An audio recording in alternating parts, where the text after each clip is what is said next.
Hi, I'm Hillary Earle, and welcome to Mediation Master Class.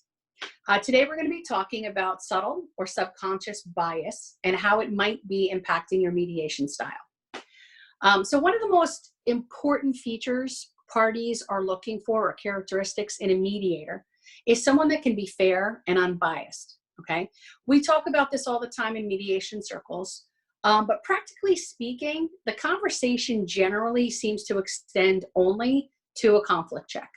So as long as the mediator hasn't gone to law school with one party or stood up for them in their wedding, it seems to be sufficient for checking the unbiased box, okay? But truly, I find that often when I talk to parties after administering a mediation, one of the #1 complaints I get is that one party or the other felt that the mediator was biased toward the other side. And a lot of times this is very surprising to me because the mediator was able to successfully settle their case. So I'm expecting that they're going to be delighted and I'm going to get a great report. And so to hear that they feel the mediator was biased made me kind of realize, hey, there's more to this than I think we in the ADR industry really pay attention to. So today what we're going to do is we're going to talk a little bit about detecting subtleties or subtle bias, and how we can kind of prevent ourselves from kind of going into that place in mediation. So today my guest is my resident bias expert.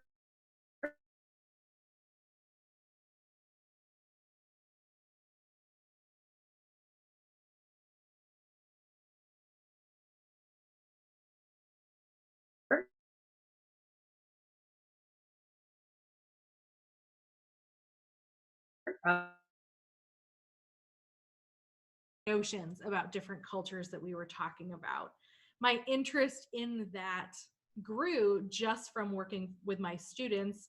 And once I got into the corporate sector, I noticed that this was kind of a hot topic when it comes to recruiting and human resources and places like that, where we're trying to get out in front of our bias and make solid judgments.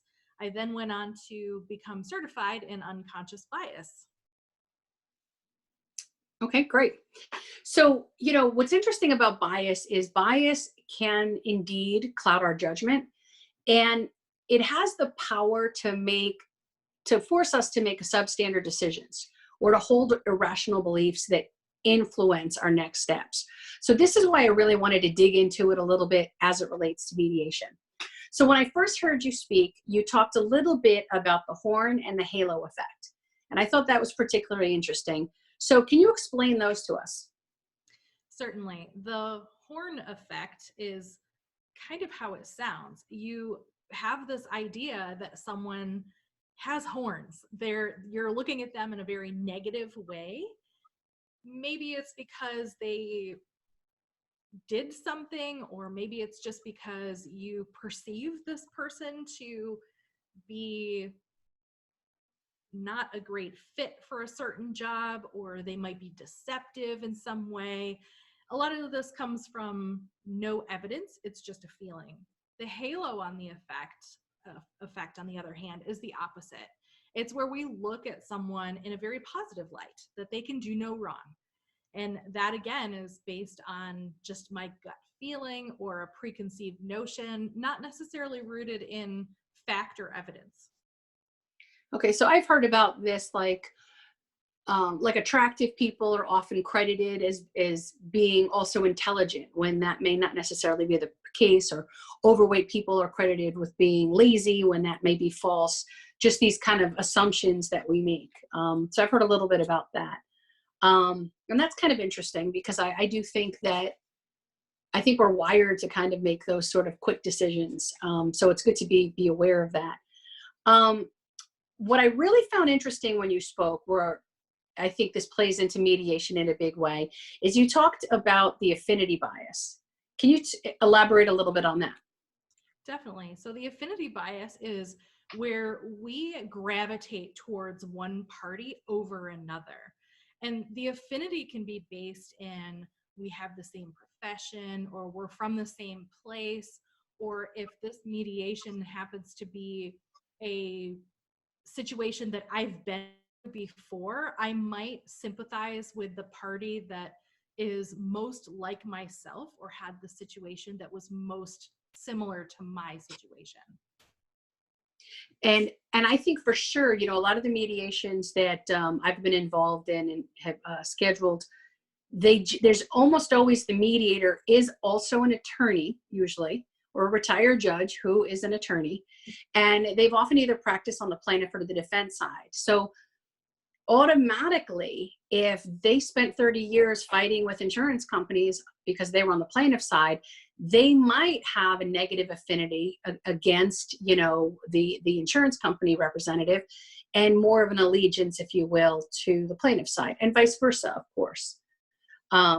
So I find, that's pretty fascinating. Can you give some other examples of an affinity bias? Definitely. When I meet people for the first time, I usually take stock of some things about them. If they're wearing a specific sports team logo that I also like, I might gravitate more towards that person. If they are a similar hairstyle, or maybe they're a similar body shape, they might be a similar race or religion or something like that, where I'm going to gravitate towards that person because I have some similarities with that person. And sometimes there's similarities that I really hold strong to, such as maybe if I'm very passionate about what my religious beliefs are, and I find that this person has the same religious beliefs, I might gravitate towards them. It's not going to be so much that we are the same height necessarily, unless I feel very passionate about my height, then I might gravitate towards that person. Interesting. I had an interesting example or experience with this. I had read, years ago, that when we hire people, that there's a lot of statistical data that in hiring, we'll often hire people that are similar to ourselves. And at the time I was reading Sheryl Sandberg's book, Lean In, and she had a lot of science and data on this. And at the time I had a really great administrative assistant, and she was moving on, and I tasked her with finding her replacement. So, she goes through tons and tons of resumes and whatnot, and she kind of pares it down. But her number one pick, I walk in, and her name was Maddie, and she was a probably about 40 years old, petite, dark bob hair, Italian, horn rimmed glasses, mother of twins. Okay. And I walk in, and her number one pick is a woman like Italian, mother of twins, dark hair, bob, horn rimmed glasses, Italian, everything. Like, it was like bookends. And it was so funny to me that as I was doing the interview, I just kept cracking up. And I just couldn't control myself. And I was like, they're going to think I'm nuts. So I had to, of course, explain why I was laughing. But that for me was really an indication of how powerful, this can be, So let me ask you this. Do you think that if a mediator feels more aligned with one party or another, that they may be buying into the credibility of their case more? Like, would it go that deep as to kind of tilt the scales? It definitely can. The science is very clear about our unconscious brain versus our conscious brain. Our unconscious brain processes about 11 million pieces of information every second, and our conscious brain only filters through 40 pieces of information every second. So everything that's flowing in the background of a mediator's mind is unconscious to the actual mediator. That can lend itself to aligning with one party over the other. It could be affinity bias, like I've been through this circumstance before in my personal life, so I can relate to what you're going through and I sympathize and empathize with you. It can also work the opposite as well, with I have done so many of these cases. I know exactly how it's going to turn out.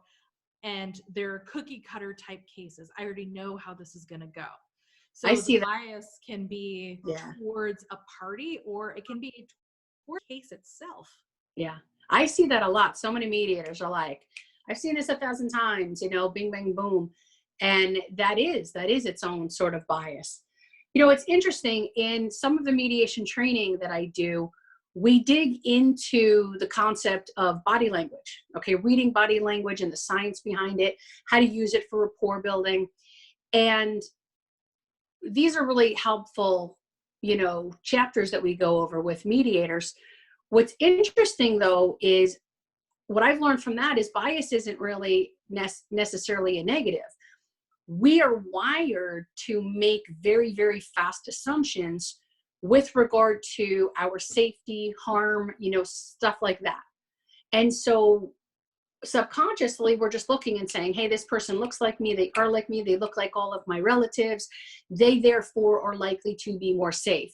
Or this person, I can't see their hands, they're hiding them, I should be more wary, I need to vet them. So this is just kind of how we're wired. And so for a mediator, I think really needs to be aware, look, you are wired this way. It is a good wiring that you are making these assumptions, but you have to be aware that this is occurring and that you're not conveying it, or it's not, again, allowing you to make decisions on faulty information. So to that end, you know, what's interesting is in the body language science and all that what we talk about, what I learned is there's things that we do that will put people ill at ease, and things that we will do, body language, that will make them comfortable. So for example, we'll talk about mediators, you know, like if they talk with their hands or they hide their hands, sometimes that gives a different message. Somebody will feel uneasy if they can't see your hands and they won't understand why. Okay. So I wonder if we have a bias, is there a vibe that a mediator might emit that they are perhaps, you know, biased against somebody or towards their adversary, that you could identify, or that they could identify and purposely try to, you know, adjust? A lot goes into body language, and it's difficult to say what a mediator should do and should not do, because it's not so much what they're doing, it's the beholder and how they're going to be interpreting those movements. It can also be about like the tone of voice, the way they're sitting, their facial expressions, anything like that. It's hard to say what they should do and what they shouldn't do, because culture plays a factor here. Someone Mm-hmm. who looks just like me in terms of eye color, skin tone, and all of that, we may look alike, but we may be from two different cultures. So we may have different interpretations of that Mm-hmm. types of body language. So that's what makes this so hard about unconscious bias, because it's not so much me confronting my own bias, but it's also being aware of how can I be perceived by others. I'm sure you've heard, especially in business circles, that perception becomes reality. Mm-hmm. So some of those reports you were talking about, that you feedback report, you actually get the opposite because of whatever factors played into their situation. So I can't really definitively say what you should or should not do, because it's not just culture, but it can also be trauma that's embedded in somebody's background, whether it's them personally or it was handed down from a parent or somebody like that still reacts to a certain stigma or perception of a stigma. So that's a tricky one. I can't really give you Yeah. like the do's and the don'ts of Yeah. what to do with your hands and what to do with your face, Yeah. because it all depends. Is there any wording or something that you think a mediator could say to assure somebody, not like, hey, I'm not biased, don't worry, but is there perhaps some wording that would make somebody feel like, hey, this person's on my side? I think that's tricky too, because I don't know enough about your business to talk about liability, but sometimes factual information is the best place to stay. For some people, they are going to feel very comfortable if a mediator is very prepared. They've read the case. They have all kinds of information. They've done their research. They know what they're coming to the table with. For other people, it's more of an emotional sort of feeling where this person is going to be caring or motherly in a way. So that is also going to depend on the party and their background and how they perceive those types of actions. You know, often in cases, a mediator or the parties will have a discussion. You know, if this case doesn't settle today and it goes on to trial, there's often a discussion or a rating in every file as to how the plaintiff will fare with regard to the jury. Okay, so a lot of times a minority plaintiff in a minority area is going to fare better than they might in another area. And this is actually something that's cited. It's a tangible, you know, in civil cases. Would you say, you know, a jury liking a you know, plaintiff, would that generally be halo effect, or would that be affinity bias, or both, in your opinion? It could be both. That's one of the reasons why we see in different court cases that are concerning a white perpetrator against a Black victim. Sometimes the jury selection is a majority of white individuals, and you'll see one of the attorneys asked to move the case to somewhere else. They're trying to mitigate bias in that circumstance, especially if they know that the culture of that area has certain beliefs and values that could work against the case itself. Okay. So a lot of times we're talking about affinity bias plays into this a little bit. If you can get the jury to sympathize because they've been there before, or maybe they can empathize, if the attorney can set up a really good narrative of the person's story and really evoke some of those emotions, they might have a better chance of winning that case, which would be affinity bias coming into play.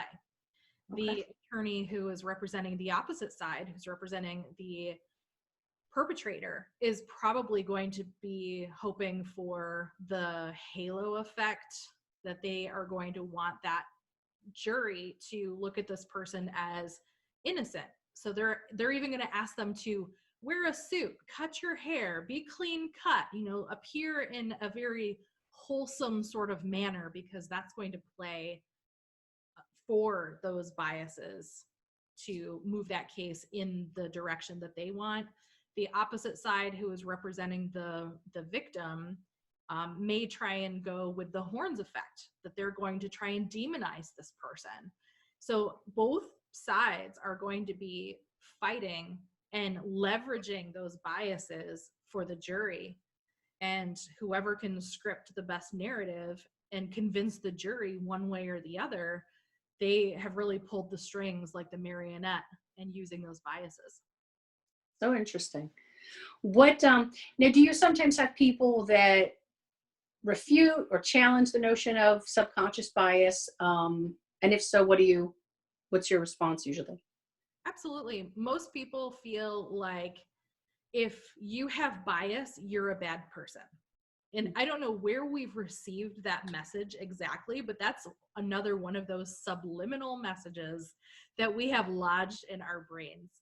So to confront bias, it's really easy to show people some different examples. For example, we might be talking about a surgeon and their patients, and, you know, start asking questions about the surgeon, and someone in the audience inevitably will start referring to the surgeon as he and him. Mm-hmm. So there's a bias right there, that we automatically assume that this surgeon is male and not female. So we all have those tendencies, and whether we're willing to confront them or not is really the agent of change or not. Yeah. Yeah, and I think, you know, like I said, I've kind of learned about bias from the positive side, from the science of body language, reading it and understanding it, and using it. It's all just stuff from a safety perspective. Like if somebody's crossing their arms, it's generally sending a message, hey, stay away, or I'm not, buying into what you're saying. So, our brains are really trained to pick up these little social cues, so that we know what next steps to take or not to take. That's right. So it's kind of interesting because this is kind of that flip side of it. So, well, those are all the questions that I had. I just want to thank you. I appreciate your being here. And I just found this really to be very riveting. And I hope some of the mediators in the class are going to find it to be so, and on our channel. So I'd just like to say to everybody, if you like this today, please subscribe to our channel, follow us, like us on Facebook, and have a great day. I'm Hillary from Mediation Master Class.